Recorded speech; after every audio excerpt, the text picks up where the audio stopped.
How's everybody doing? I know it's a Tuesday. It's Tuesday afternoon. But I think whatever you're feeling right now, I think you're gonna be feeling really good real soon when Jay Ivy comes up here. So I'm gonna tell you a little bit about him, just really, really briefly, because after hearing him talk, you're gonna be mad that I said anything, because he's amazing. So you're in for a treat. Let me tell you a little bit about him. He's been on Def Poetry, HBO's Def Poetry 3 different times. He's been featured on Grammy Award-winning albums. He's a performance poet.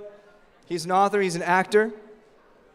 He's known for his work with Kanye West, Jay-Z, Slum Village, and John Legend.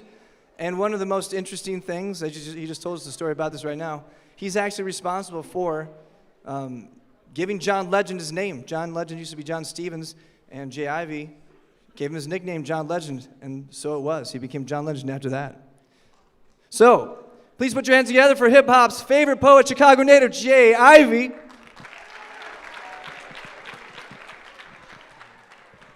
Hey. If you're feeling good, say yeah. If you're feeling good, say yeah. What's up, y'all? What's going on, York? It's good to be here. We just had an amazing first session. And I don't know if y'all heard, but I'm super excited to be here with you all because it's my birthday. Thank you. I'm here all week. So I'm super excited to be doing what I love to do on my birthday for you all. And I want to tell you some stories, share some poetry with you all. I'm a poet. And just want to chit-chat with you for a minute, if that's cool. Is that cool? All right. So my story starts on the south side. I was born, raised on 87th and Winchester before moving out to the south suburbs of Chicago. At the time, my mom, she was a nurse. She used to work at Cook County Hospital back in the day in dialysis units.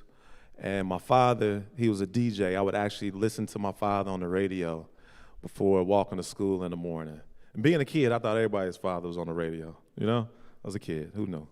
But over time, I guess, the industry that my father was in lended. So I went to Risk Central. So while I was at Risk Central, I had this teacher, my junior year of high school, I had this English teacher. And her name was Miss Argue. And what I learned is you're not going to argue with somebody named Miss Argue. Who knew?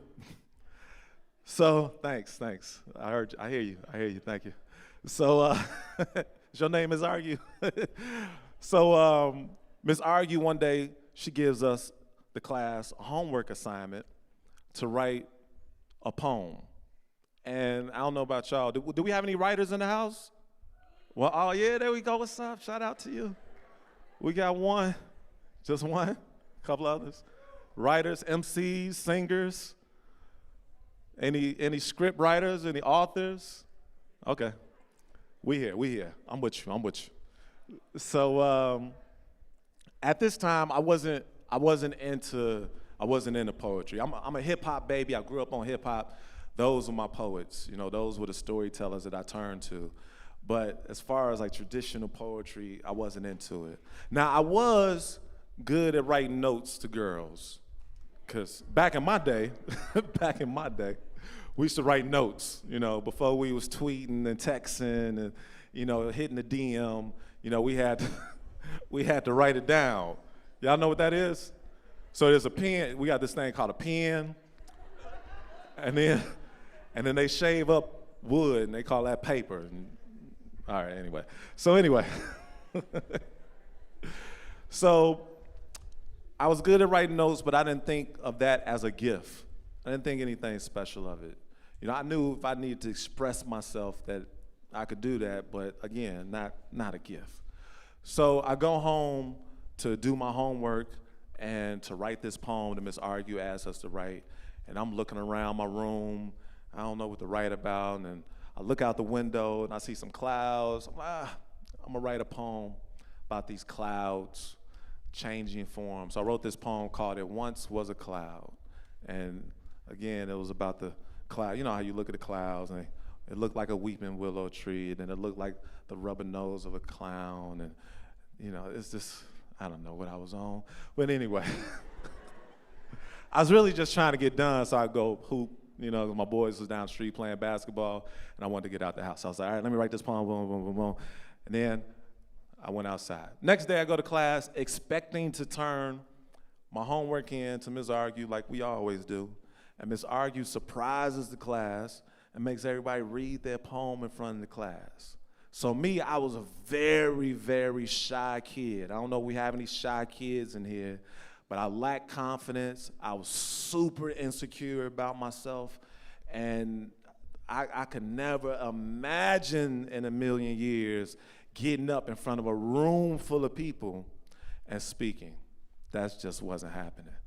So Ms. Argue, she made everybody read their class, so one by one, desk by desk, everybody read that poem, read that poem, read that poem. So me, I'm the shy kid, I hurry up and I read through the poem. It once was a cloud. Boom, I'm done.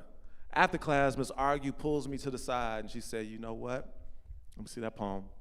She gives me an A on the poem.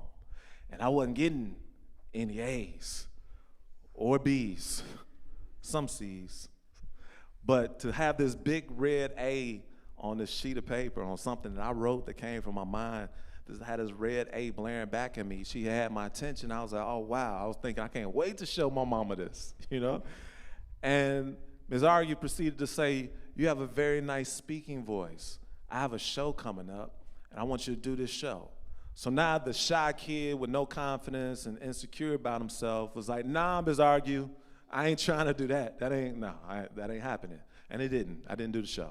So a few weeks goes by, Ms. Argue, she approaches me again. She said, you know what? Last time I had a show, you faked me out. You didn't do the show. I got another show coming up. This time I'm not asking you. You have to do it. I have to do it. And it was something about the challenge of it all, you know, something about the love in her voice, the caring attitude that she had.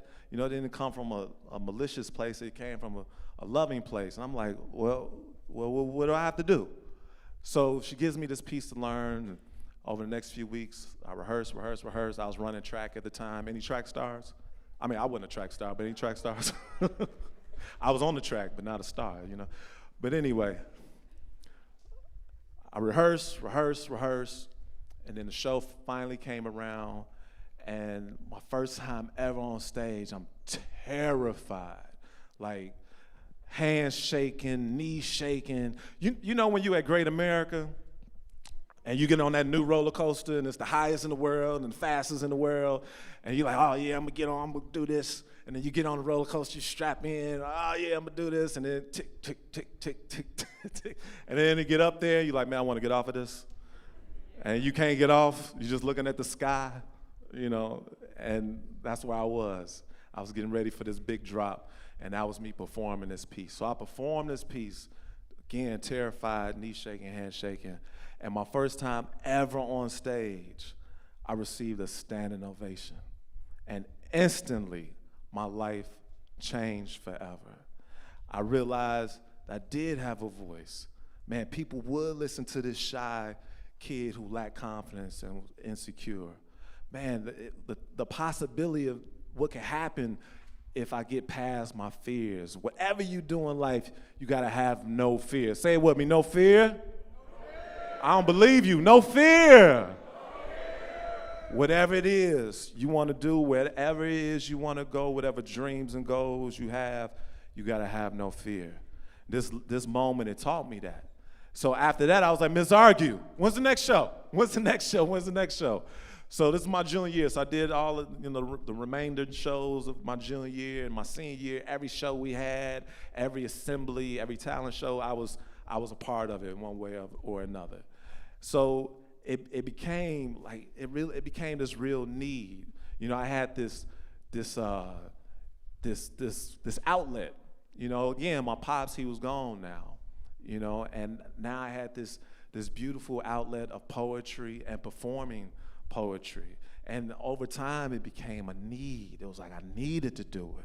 It was like I need to write. I need to sit my black, narrow behind down and write.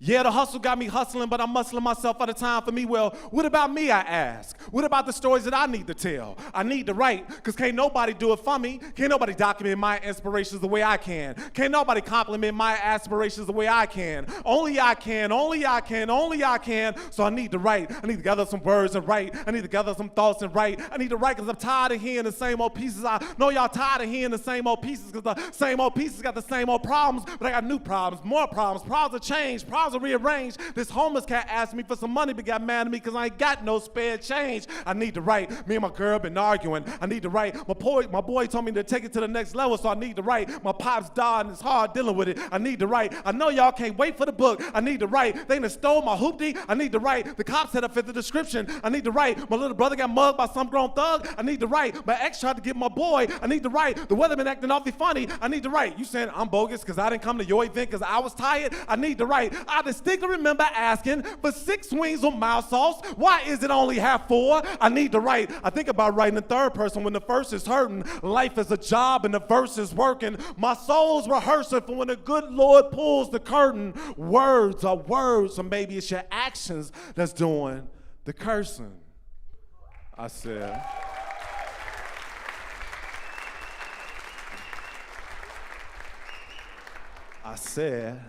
I think about writing in third person when the first is hurting. Life is a job and the verse is working.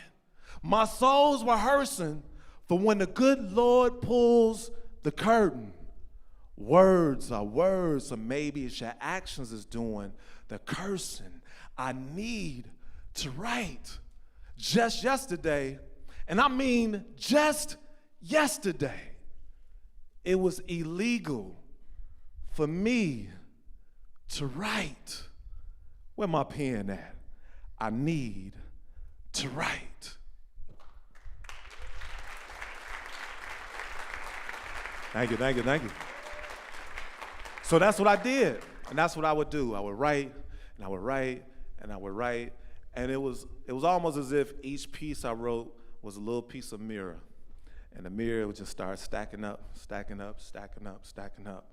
And slowly but surely, I started to see myself for the first time. And I realized that I did have purpose. I realized what my purpose was, because we all have purpose. You know, we all have things that we were put here to do. And to realize what that was, it was, oh my God, it was amazing. You know, it was like I finally found the cape that I've been looking for, you know, so I could fly and do my thing. And I got really good. And I knew I was really confident. This is the first time I felt confident. My entire life, this is the first time I felt confident. And oddly enough, it was standing on a stage in front of a room full of people, exposed and being vulnerable and telling these stories and sharing what I felt in my heart and my mind. You know, it was amazing to me. So I left high school and I went to Illinois State University. I-State, Redbirds in the house? No? Okay, all right. Okay. Thanks, you too. So I went to Illinois State, and when I got to school, it was more the same. It was man, just writing, and trying to find every stage I could find. You know, so we would have a kickoff event at the top of the year. I was performing at that. Talent shows that the fraternities and sororities would have throughout the year. The step show, I perform at the step show. I would go to other college campuses like U of I and Northern and wherever I could find a stage. I would go down to North Carolina because I had friends in North Carolina. I'd go down to my buddy's school, Winston-Salem State, go down and perform. Wherever I could perform, I would find a stage and just, you know, express myself. But at the same time, when I was in college, what I realized is when I was back home, I had a lot of what I call positive distractions. You know, I had my moms, my brothers, you know, I had my family. I had my boys that I would kick it with and hang out with. I had the girls that I was chasing. I had sports, you know, I played football and one year basketball. I got cut the other years, but never mind all that. And then I had track, and then I had the stage. I had all these things distracting me from who I was and where it was I wanted to go.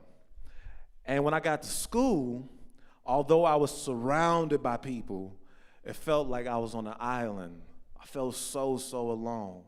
And I started to take very, very deep looks at who I was. And it may have something to do with the age I was too. You know, you started, 17, 18, 19, you start to look at who you are and who it is you want to be and become. And I was taking those deep looks at myself and again, realizing my purpose and wanting to grow in that purpose. We all were born great.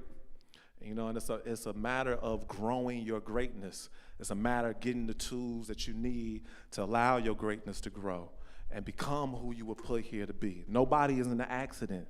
Nobody was put here by accident, So here I was taking these deep dives, and naturally what you do is you look where you come from, So I would look back home like, yeah, I'm Chicago. Yeah, look at the block I grew up on, the schools I went to, and, most naturally I would look at home. And when I would look at home, when I would think about home, I would think about my loving mother, my brothers, but I would also think about my father who wasn't there. And when I was little, my pops, he was one of my heroes, Again, he was on the radio. He had this beautiful, amazing voice, and it was just, if you could hear his voice coming out that radio, it was amazing. His voice was golden and velvet and strong and thunderous, and and I would just sit there and listen. Again, I thought everybody pops on the radio too. So he was my hero. I would watch him help people around the neighborhood and fix on cars, and he would make these toy motorcycles, and we'd go to the Dan Ryan Woods and fly kites, and we'd go out to Rainbow Beach and just look at the water and just have good times.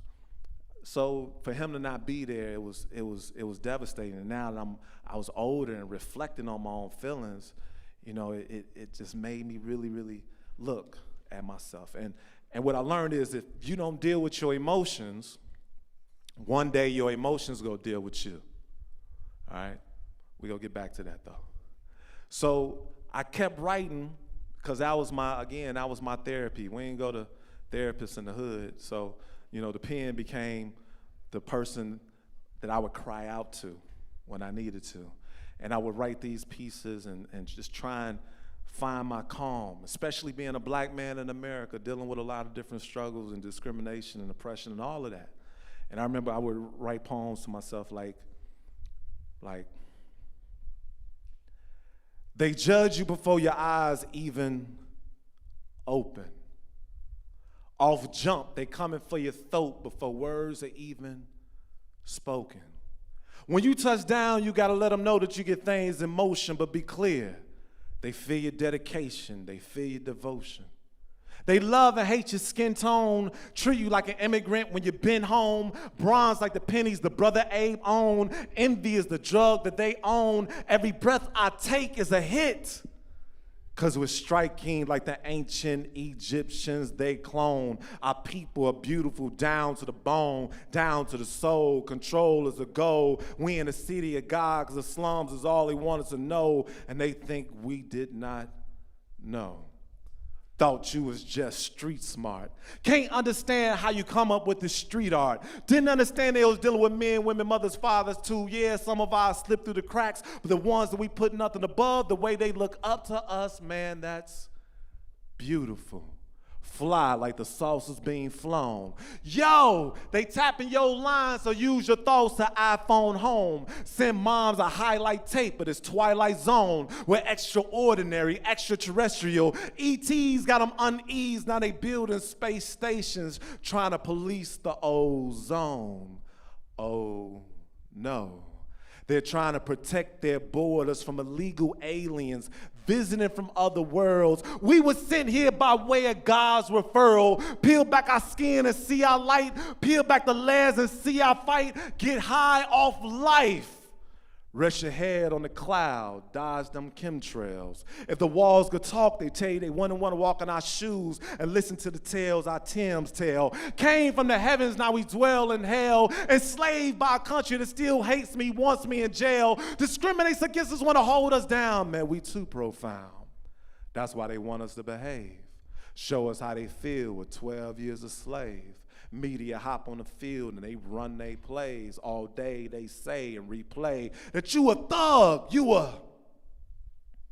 All he want is our women, our gold, our figures. Ain't nothing but an animal with his claws on the trigger. There's a difference between brands and labels. They invite you to the table, try and label your brand, change the beat of your band, or orchestrate the land with your hand. Man, the challenge is staying balanced. Never too high, never too low. Stuck in the middle with a mean flow, a mean show. I see you, sis. I see you, bro. You can move any room, quiet any crowd, work any crowd. They can't quiet your loud, so keep feeding them and feeding them.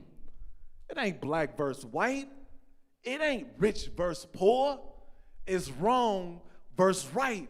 And what's right is that the babies keep eating and eating. You ain't never been a fool, so just remember to use your tools, be you, and no matter what they do, always remember that you gonna be cool. Hey.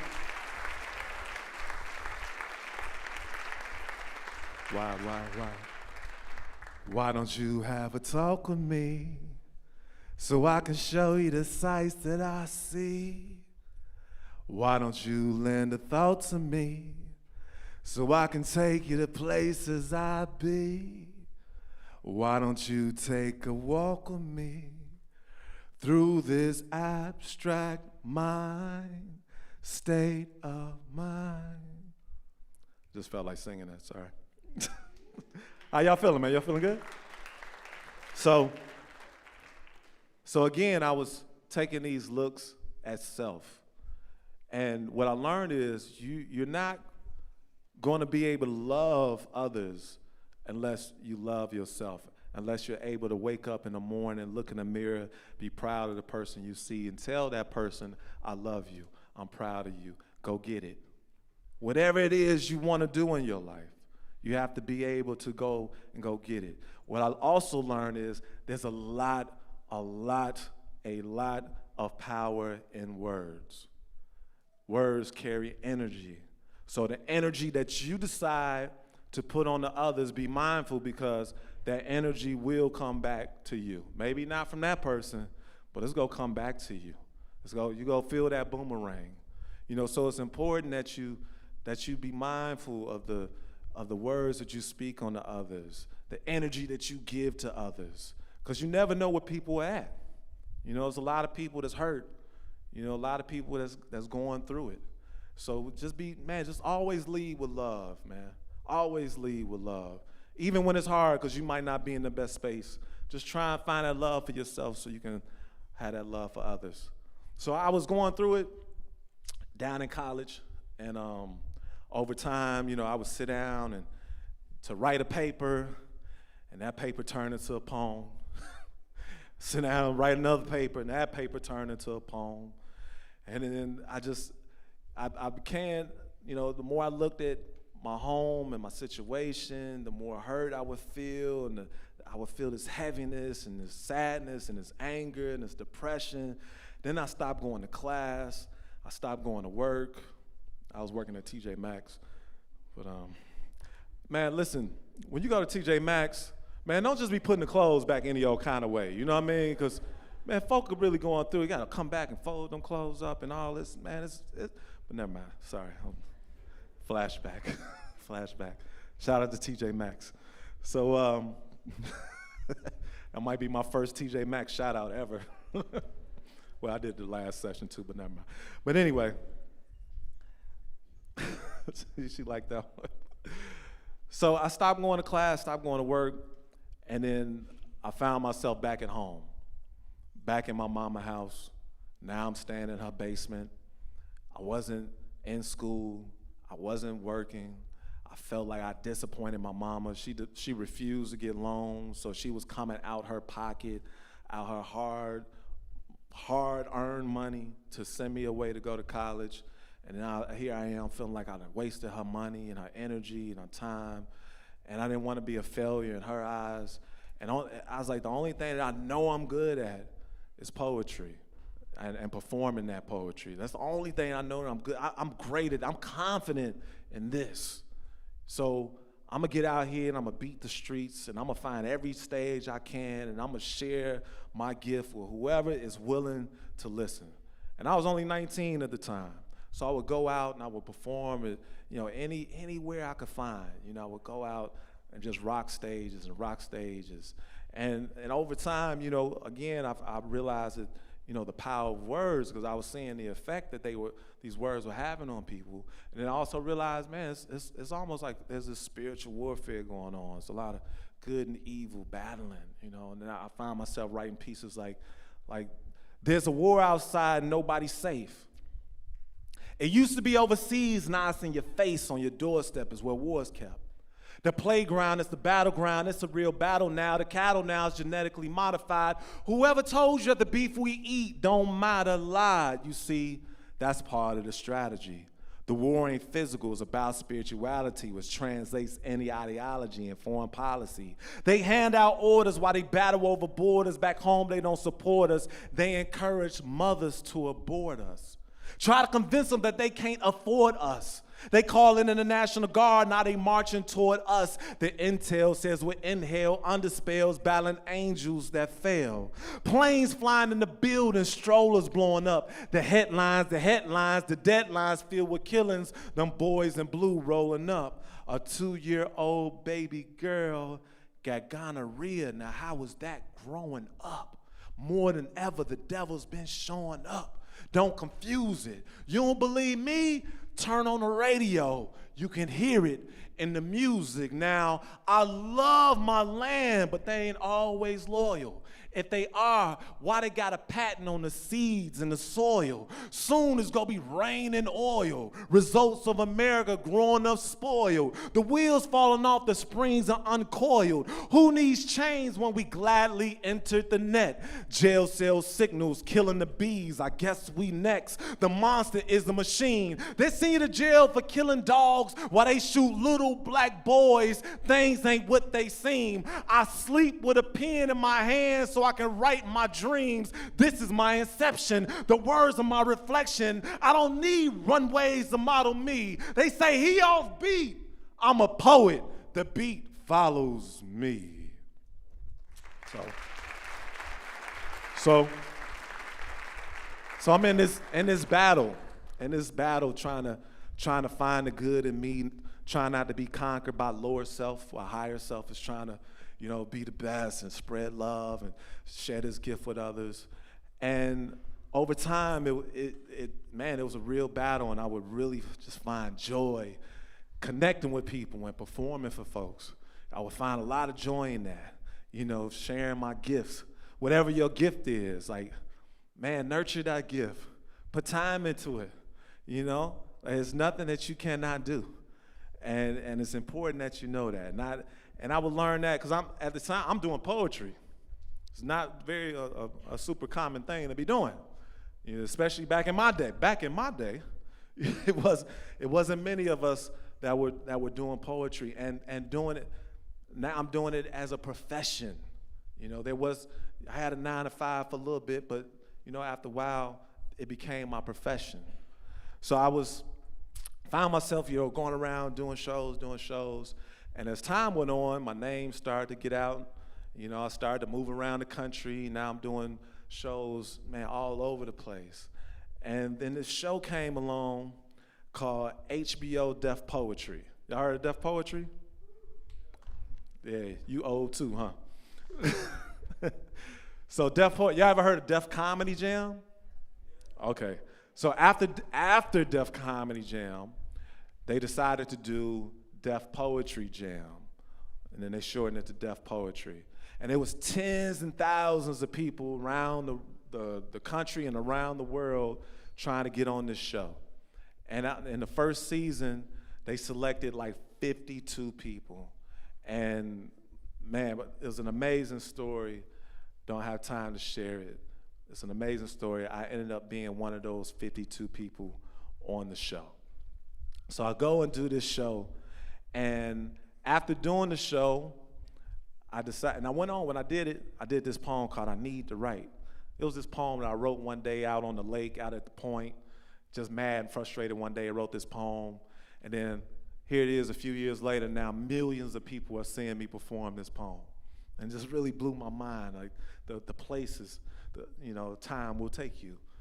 If you get past the fear, stay focused and keep working towards your dreams. So after that, I decided to move to New York. And it was filled with mixed emotions because during this time period, shortly before I moved, my father, he passed away. And it was devastating. We had a chance after 10 plus years, we did have a chance to reconnect. And we reconnected after my cousin, she told me, she said, you have to learn how to forgive. If you don't learn how to forgive, you go carry that pain with you for the rest of your life. And I didn't want to feel, down and out and depressed and angry and sad for the rest of my life. Like, that ain't me. I'm trying to live like every day's my birthday. It's my birthday, y'all. So, but I'm trying to, feel good. I want to, we here for a blink of an eye. So I want to enjoy that blink. I want to enjoy it.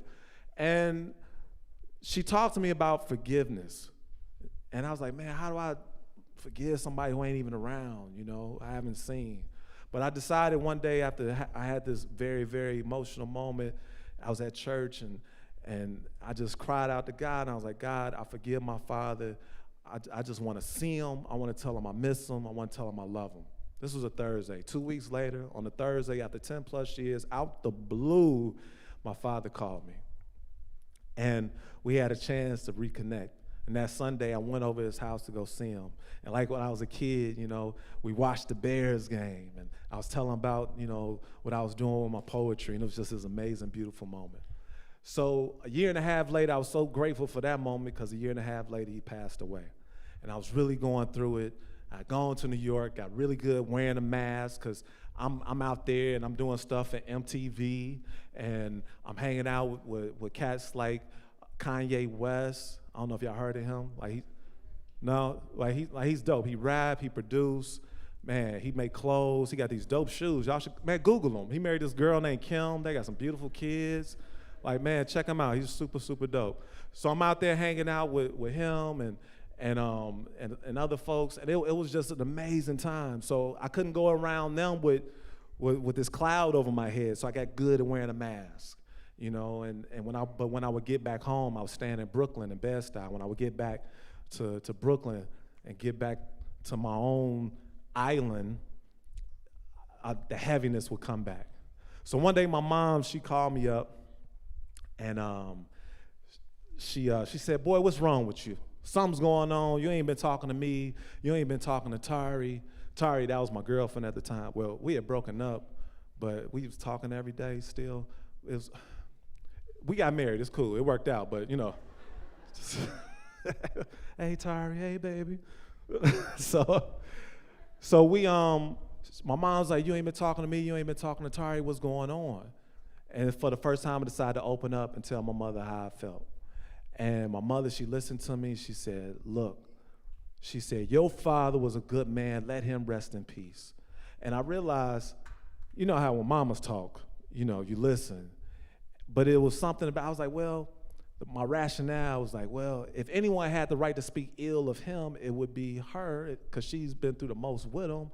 And here she is speaking positive about him. And yeah, he was a good man. And you know what? Once upon a time, my father, he was a child too, and he was hurt in his childhood. He was abused in his childhood. He had traumas in his childhood that he didn't heal from. And y'all know what they say, hurt people hurt people. So he grew up and never dealt with that pain. So in this moment, I decided to write my father a letter. I decided to write him a poem. Later on, before I share that poem with you, later on, the poem turned into a book. And the book is called Dear Father, Breaking the Cycle of Pain. And I want to share this with you just because this is an example of a dream come true. Whatever thoughts, ideas you have in your mind, know that you can make it happen. Know that it can become a physical thing. So whatever it is, do the most and don't give up on your dreams. So I want to share this poem with you, and it may come off as a sad poem, but It's actually the happiest poem I've ever written in my life because it made me a much better person and a much better man. And it's called Dear Father. I wish you could have seen me do my thing. I wish you could have been there the first time I sang. I wish you could have seen how your baby boy flow. I wish you could have seen me rock just one show. I wish you could have seen me do my thing. I wish you could have been there the first time I sang. I wish that you didn't have to go. I wish you could have seen me rock just one show. Dear Dad, these words are being written and spoken because my heart and soul feel broken. I laugh to keep from crying, but I still haven't healed all of my years of my goofiness and joking. You got me open, hoping this ill feeling will pass, won't last. I wear a mask so my peace won't ask for the truth. Truthfully speaking, the truth hurts, but I'm beyond hurting. I'm in pain. Why does it hurt so much? I find myself fighting with myself every day to remain sane. My peace thing got changed, maybe tripping on my fame, but I'm still the same old James. I know it's a shame I don't come around as much, but I don't want them to see me acting strange. I don't want them to feel one drop my rain, but I can't seem to get these feelings to stop. I can't get these thoughts on my brain. Now when I really need to reach out for your dad and touch your hand, I can't believe you're out of range. I'm starving for your love and I'm begging, please ease the crave. When I was little, I thought you left because I wouldn't behave. Later on in life, I found out that it was the cane as well as other things, and with all the scars, it was hard, but I learned to forgive and forgave. I forgave him missing my basketball games and the touchdowns I scored at the football games. I forgave him coming home high and drunk, wrestling while my mother going insane. I forgave him missing all of my track meets and not being there to greet all the pretty girls that I wanted you to meet. I forgave him missing my birthdays and graduations and not being there when I needed advice in certain situations. I forgave despite the fights and tears for all the years lost, wondering if I was loved. Sometimes all I needed was a call and a hug. I mean, I understand that people break up and don't make up and some relationships don't last forever, but why weren't we together? Mine could have found new man, but why was I gonna find new dad? Looking back, I wish you'd have begged me, pleaded my case, because I felt like I didn't matter, like I was deleting the race. I would cry, still cry so much I get headaches. I try to get you off my mind, but I can't get you off of my face. I see you every time I see me, and I can't do nothing but ask God to bless me, expand my territory, place his hands on me, keep evil far away from me. I asked him to protect me like I wanted you to protect me from the bullies and the police. Now to protect my soul, I write poetry and release, and some say I'm a beast, but I'm just trying to find peace so I can pick up the pieces of me that falling apart. I shopped all over for love, and I end up with a lot of good items in my cart that help me pull out the dart and help me get out the dark, one being my art. But along the way, all of my decisions weren't so smart because my love was amputated. My life became complicated. My family, well, Dad, I don't know if you knew or not, but my sweet, sweet family became dysfunctional. I mean, I remember hiding under the dining room table when you and Mama fight. I remember dishes, pots, and pans being put in flight. I remember the hole that you punched in the wall. I remember Ma calls to work and told me not to let you win, and you broke in, so I'm gonna get y'all. I remember the alcohol and the smoke and going to the bathroom every 5 minutes so I wouldn't choke. I remember you called me out the blue and told me I had a brother that died that I never knew. I remember you snatched my training wheels off my little orange bike and making me ride when I was only 2. I remember you pushed Mom, she broke her ankle. I remember sitting there thinking, how could you do this to such a beautiful angel? I remember Mom waking us up in the middle of the night saying, shh, Jimmy, be quiet. Put some clothes in the jewels bag. We going to Grandma's, and if your father come up to your school, don't tell him where we'll be. I remember spending Christmas at Grandma's playing with my Stretch Armstrong thinking, man, this ain't my house. I wonder how Santa Claus found me.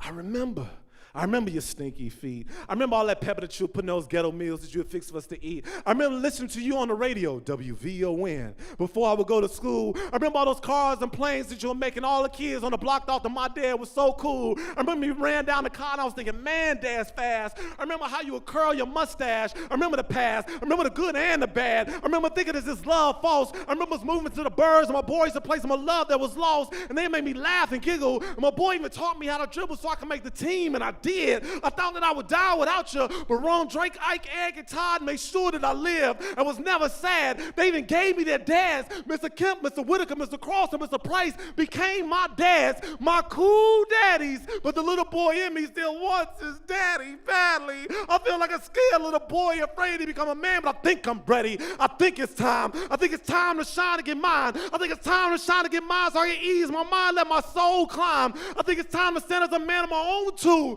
just how you used to do before those demons started hunting you. Because all I want to do is make you and my proud, and I wonder if you are. I wonder if you know. I wonder if you know that God gave me a gift. I wonder if you know about the spirits that I lift. I wonder if you know I touch people with my words. I wonder if you know I inspire actions with my verbs. I wonder if you know that your baby boy did a show that aired for me to see on HBO, and that hard New York crowd that I didn't even know actually gave me a standing no. I know you're proud. I know you are, because I'm be the best just like you want to be. Watch and see. In case you can't, just in case you can't, I'm going to scream it so loud that shake the clouds and move them out the way of my sunshine, because that's what you are, Dad. James Ivy Richardson Sr., do you hear me? You are my sunshine. That's why I forgave you, because my love for you is still the same. It may have gone through a transformation, but it never really changed. So I swear on my mama and on my name, I'm going to stop this rain, conquer this pain, make sure that you did not die in vain. And when I get to heaven, when I get to heaven, I'm going to jump in your arms. We go kick back like when I was little and watch the Bears game. I wish you could have seen me do my thing. I wish you could have been there the first time I sang. I wish you could have seen how your baby boy flow. I wish you could have seen me rock just one show. I wish you could have seen me do my thing. I wish you could have been there the first time I sang. I wish that you didn't have to go. I wish you could have seen me rock just one show, one show. So, thank you. Thank you.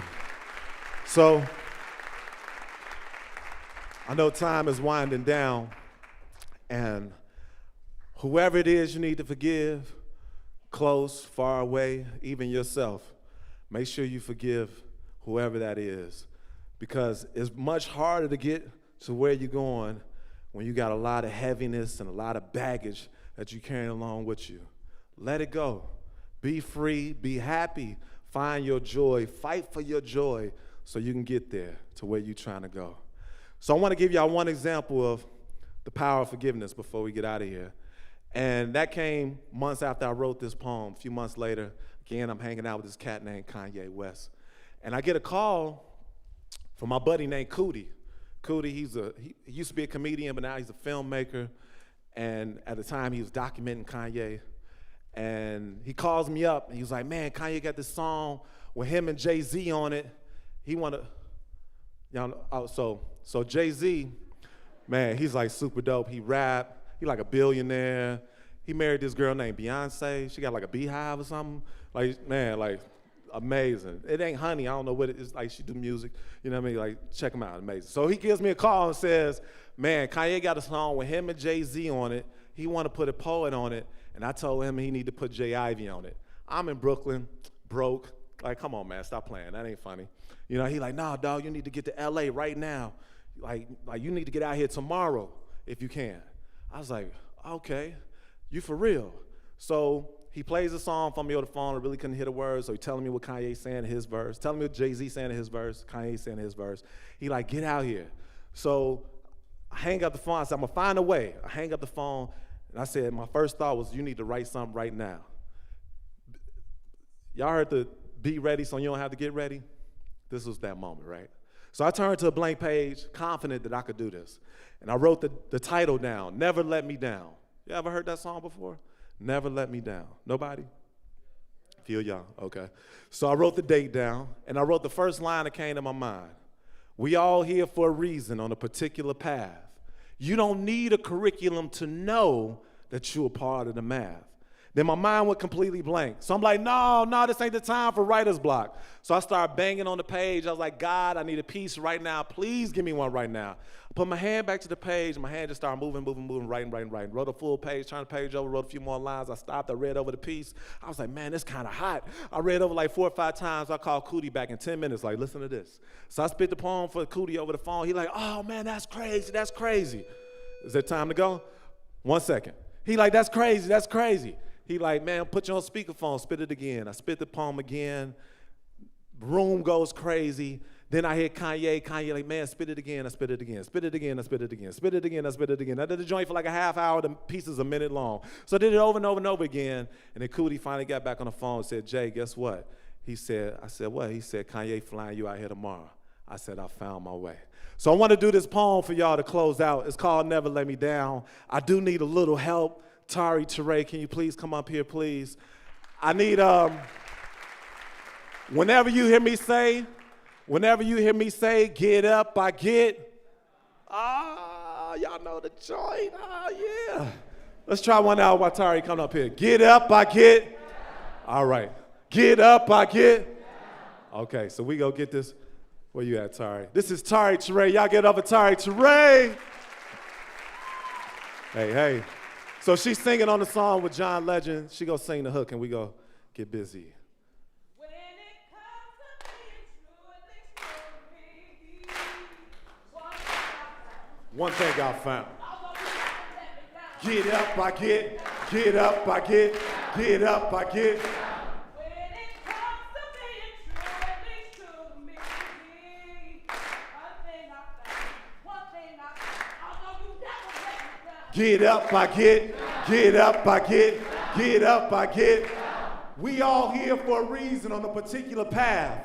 You don't need a curriculum to know that you're a part of the math. Cats think I'm delirious, but I'm so serious. That's why I expose my soul to the globe, the world. I'm trying to make it better for these little boys and girls. I'm not just another individual. My spirit is a part of this. That's why I get spiritual. But I get my hymns from him, so it's not me, it's he that's lyrical. I'm not a miracle. I'm a heaven-sent instrument. My magnetic regiment navigates melodic notes to your soul and your mental. That's why I'm instrumental. Vibrations is what I'm into. Yeah, I need my loop by rent day, but that ain't what gives me the heart of Kunta Kinte. I'm trying to give us free like Senke. I can't stop. That's why I'm hot. Determination, dedication, motivation. I'm talking to you, my many inspirations. While I say I can't let you or self down. If I'm on the highest cliff, on the highest riff, and you slipped off the side and clutched onto your life in my grip, I would never, ever let you down. And when these words are found, let it be known that God's penmanship has been signed with a language called love. That's why my breath is felt by the deaf, and why my words are heard and confined to the ears of the blind. I too dream in color and in rhyme, so I guess I'm one of a kind in a full house, because whenever I open my heart, my soul, or my mouth, a touch of God rains out. When it comes to being true, at least true to me. One thing I found, although you never let me down. Y'all not, wait, where y'all energy at? It's low. They just ate lunch. They just, Y'all just eat lunch? Y'all got the itis? No, y'all hungry? No? We gonna get real. It's my birthday, y'all. Let's do it again. Come on. When it comes to being true, at least true to me. One thing I found, although you never let me down. Get up, I get, get up, I get, get up, I get, get up, I get, get up, I get, get up, I get. Hey, give it up for Tari Teray. My name is Jay Ivy. Thank y'all for letting me spend my birthday with you all, man. Best birthday gift ever. Love y'all much. Peace, peace, peace, peace.